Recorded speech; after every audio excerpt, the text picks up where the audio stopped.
Well, good evening, church family. I know this is not an ideal way to spend a Wednesday night together, but I do hope that everybody is doing well and staying safe. I hope you know that you are loved and that you are missed. And again, I hope we're all doing our part to stay safe so that we can all again come together and meet together in person when this is all over.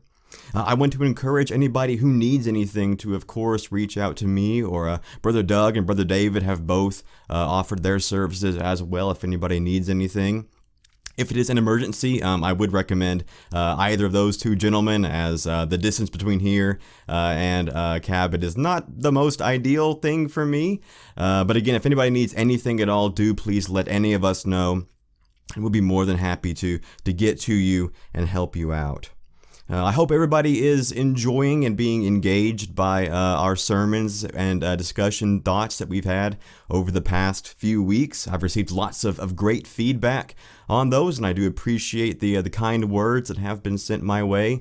And I want to encourage anybody, if anybody has any feedback at all, be it in the form of constructive criticism or, again, just general thoughts on what I could do to improve how we are handling this, do please send them my way, whether it's something to do with the setup or maybe the audio quality or perhaps the camera placement. If you don't like the more direct eye contact version and would prefer me to maybe speak to the imaginary audience that is not there, just do please send that feedback my way and let me know. I know it seems superficial and trivial, but I want to make sure that given our circumstances, we are able to stay encouraged and engaged with our worship in whatever form it takes place.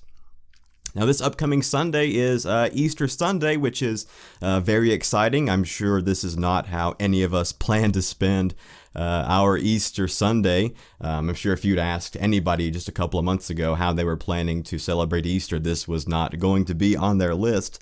But I do want to offer some words of encouragement tonight to hopefully get us in the right mindset as we go through the next few days and prepare for Easter weekend. I'd like for us to turn to Luke chapter 22 tonight, if you'd like to. Luke 22, beginning in verse 47, just to kind of get us in the right mindset to focus on what's going to be happening over the next few days and prepare us for the memorial anniversary of Jesus' death, burial, and resurrection. I like the Luke account.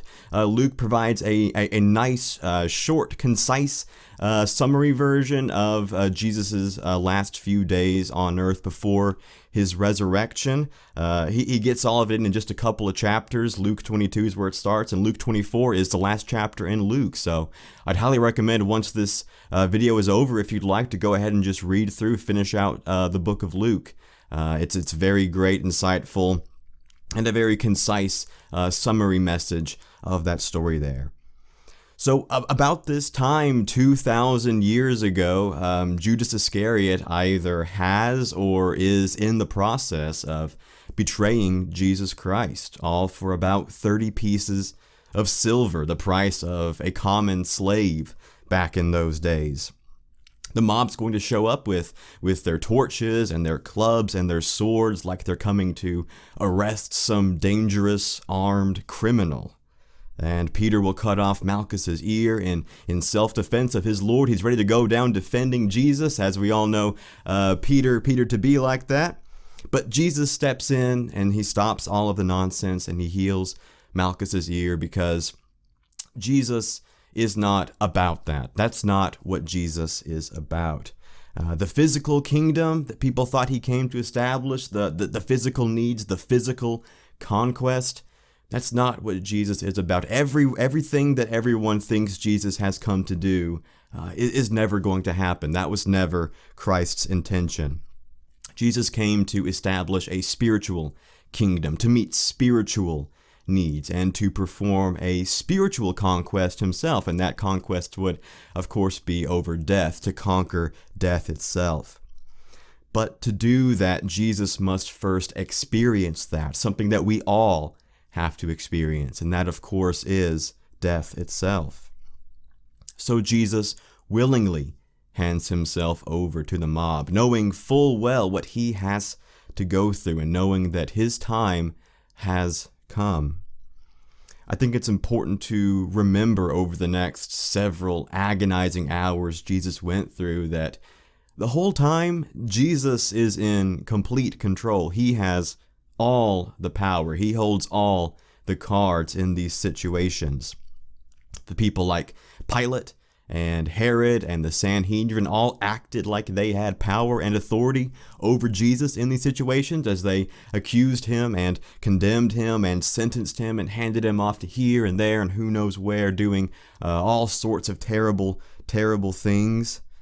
But they did not have any power over Jesus Christ.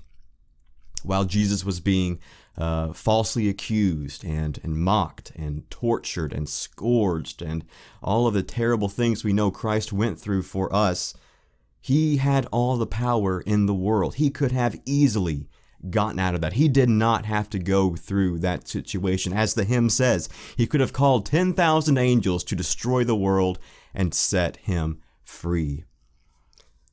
But Jesus didn't do that, because we could not do that. He stayed and he suffered and he endured the cross for us, for our sake, because he is our empathetic high priest. He knows what it's like. He knows what we endure because he has been there himself. He's endured everything we have to endure and more. And he did all of that out of love to give us hope. So as we go through the next few days, preparing for Easter weekend, as we enter into the final days of Jesus' life, I hope that we can reflect on what Christ endured for us, and that we hopefully put ourselves as best we can in his mindset, in that right mindset, what it must have been like for him, the Son of God, giving up the glory and splendor of heaven and control of that situation for us. But most importantly, I hope we can reflect on the love that was shown to us there as Jesus was falsely accused and arrested and killed for our sake, and can then put that into perspective and show that love to others, not just now during this time of memorial and celebration, but as we go out into the rest of the year and the rest of our lives. The world needs a lot of hope and love right now, and I hope that we as Christians are able to step up and show that hope and love to a world that so desperately needs it right now. I want to thank you all for your time and attention this evening. Again, I know this wasn't ideal, but I hope you were able to glean something good from it. I hope that we're all preparing for a great Easter weekend, no matter what the circumstances are. And Lord willing, I will see you all here on Sunday morning.